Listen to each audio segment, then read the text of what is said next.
Welcome back to another episode of And the Geek Shall Inherit the Podcast. I am your boy Dwayne Adams, aka Scoop Dog. If you wouldn't mind hitting that like and subscribe button, it would be greatly appreciated, and it definitely helps me bring the flavor to you every day as many times as possible. Okay, let's get into it. I just got through watching the first two episodes of Alien Earth, and my oh my, triumphant.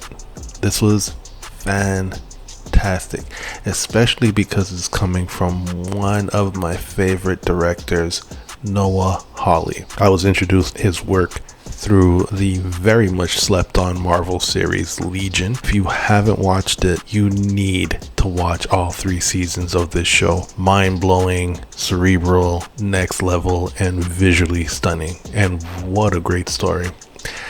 He was also supposed to work on a Doctor Doom movie.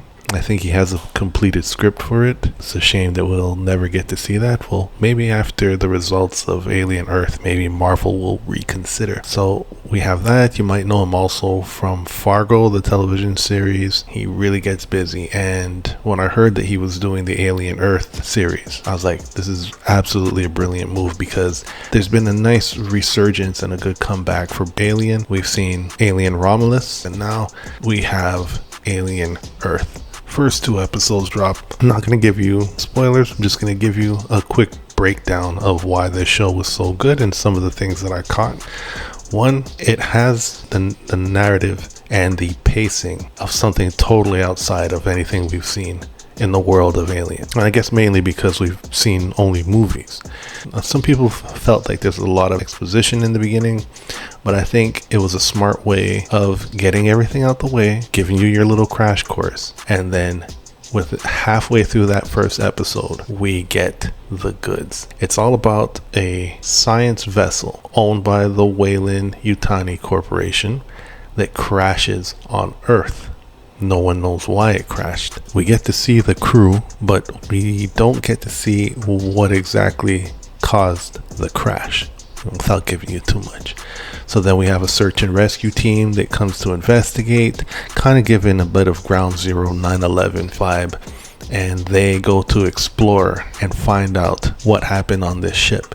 And that is where the chaos begins. You have to be patient. It's a bit of a slow pace at the beginning, but I'm telling you, once that spaceship crashes, the show kicks into high gear and does not slow down.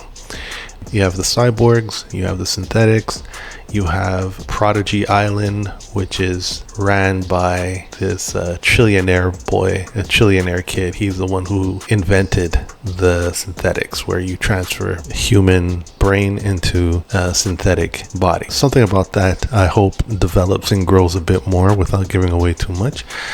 And just seeing what happens when you unleash a xenomorph on our planet, and it hasn't even escaped the confines of, say, the spaceship or the building that it crashed into, and that is already giving you a taste of, man, this is gonna be pure madness. Something else that I really like that they're introducing is that this vessel that crashed is carrying not just xenomorph specimens, it's carrying numerous specimens, meaning we're not just going to get xenomorphs attacking Earth, we're going to get a lot more. And these things, they always evolve. They always start off as these little tiny things, or these little eggs, or these face huggers, but they always blossom into something more terrifying. And if you've seen Legion, you know that Noah Hawley loves playing around with these alien type insects that infect the brain and possess people and do stuff like that. I also love the cinematography. It has this retro futuristic feel, kind of like Fantastic Four, except Noah Hawley's known for that. Shout out to his DOP, Dana Gonzalez, and the whoever does the set design. I'm pretty sure they've worked with him on every single show, just as Dana Gonzalez has. And one thing I really like about that is that you also see that in Legion. When I was watching Legion, the first season, I couldn't tell if this took place in the the 60s, or if it took place in present time, or if it took place in the future. And it's like a really contained world that he creates, and he brings that to every project that he's in.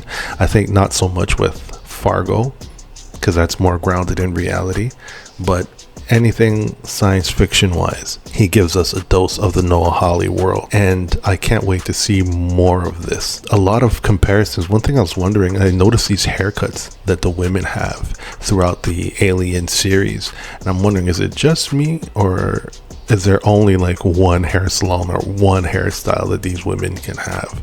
It's a little bit weird. I also love Timothy Oliphant. He's one of the synthetic androids. He is giving me a Roy Batty vibe. Look at these pictures. Like he, you know what I'm saying? The whole look of that, I like that. I think that's like paying homage to Blade Runner there. But aside from that, great performances, especially from you'll see in the second episode, you'll get a dose of another rescue team that's coming in on top of the search and rescue team. Once again, without giving you too much spoilers, and the way they're being portrayed and the way the acting is, it's very fascinating, and it leaves a lot of room for growth. And I can't wait to see how this whole thing plays out. I don't like watching the coming up trailers. I like going into these things without knowing anything. As a matter of fact, I avoided even knowing what the storyline was for this series before watching. So this was fantastic. I highly recommend it. If you've seen it, if you've watched the first two episodes, what do you think? Do you think Noah Hawley did a great job? Do you like the storyline so far? What do you think of the world building going on? Drop a comment below, like and subscribe, and I'll catch you on the next one. Peace.